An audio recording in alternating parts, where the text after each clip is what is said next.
Welcome, here I've got NOKIA G50 5G and let me show you how to turn on and off the camera location tags at this device.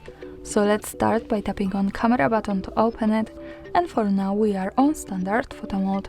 From here let's go to left corner button. When we pick it, we can open camera settings. Now let's focus on general category.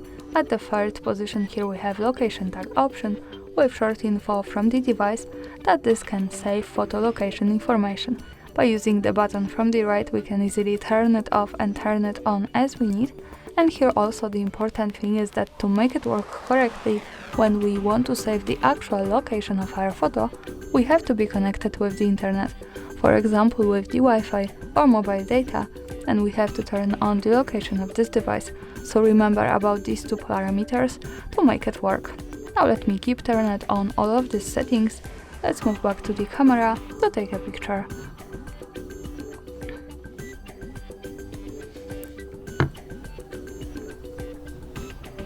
To see it, we have to go to right to the button that follows us straight to the gallery, and this is how it looks like.